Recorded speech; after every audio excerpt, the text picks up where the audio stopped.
We're here with Russell Dauterman, the artist on Thor. He's been working with Jason Aaron, and I point over there like you can see him.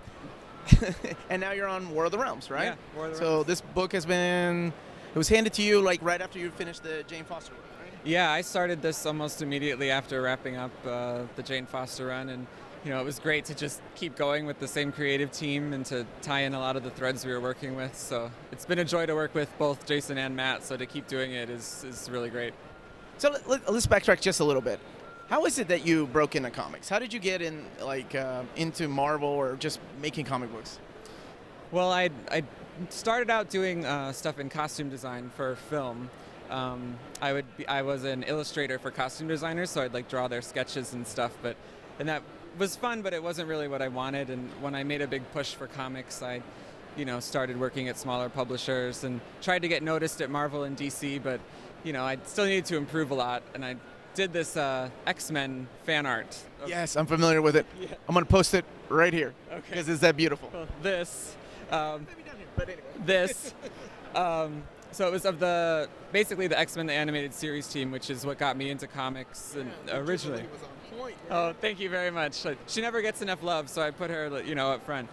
But some editors saw that, editors at DC and at Marvel, and DC got to me first, and hired me for a fill-in arc of Nightwing, and that was my. That's right. Yeah, I did 2 issues of that, and that was my first, big 2 comic work, and from there I got Cyclops at Marvel, and that was that.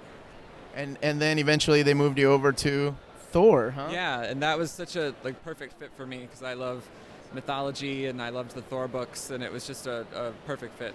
Dude, it shows. Your art, it's fucking amazing. Oh, thank you so much. Seriously. The amount of details in your panels and your sequential work. Oh, Oh. man, I can go on and just talk about it. It's wonderful. I love it. Thank you.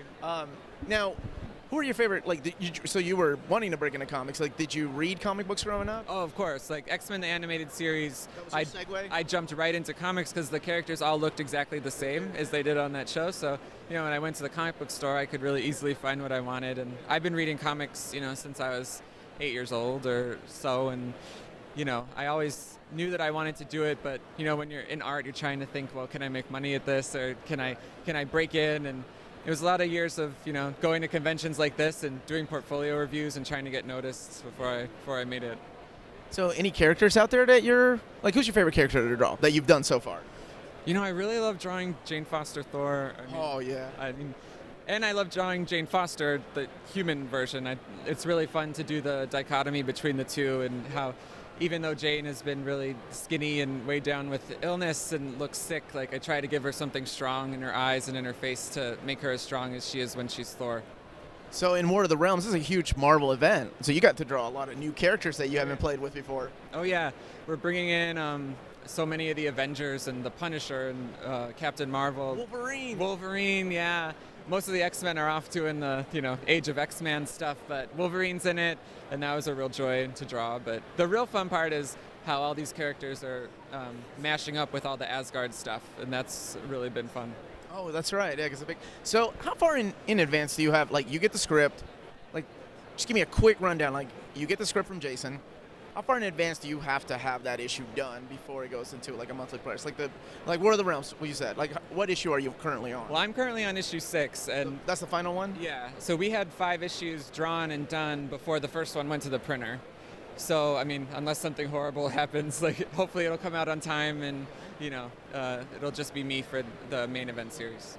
And then, so is it two times a month? So it's bi-weekly? Yeah, it's twice a month. So we knew we needed to get a whole bunch done ahead of time because they're going to start coming out real quick. And, then Matt's been coloring them in advance. And so it's nice to have time to settle with everything.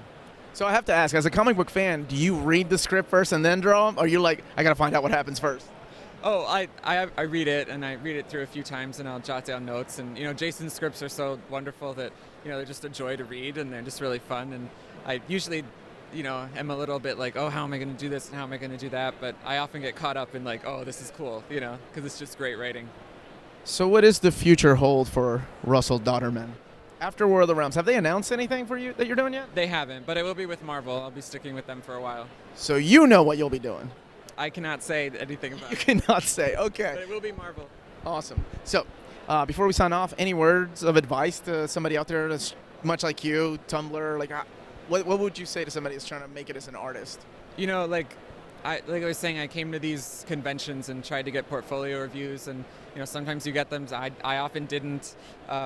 You would get an editor's email, and you'd email them, and you'd never hear from them again. But they are looking at the stuff, and they are reading it, I think, and you just need to keep trying and be polite and whatever. But the first review I had was with an editor at Marvel, who I tried to keep in touch with, but they're so busy they don't always write back. But he's the one that hired me years later. Like, he had been, same guy. yeah, the same guy. And even though we hadn't talked a lot, like, he'd kept those samples and he'd kept looking at all my stuff. So even if you get rejected, or even if you don't get the reviews, just keep trying and keep trying to improve, and eventually it'll happen.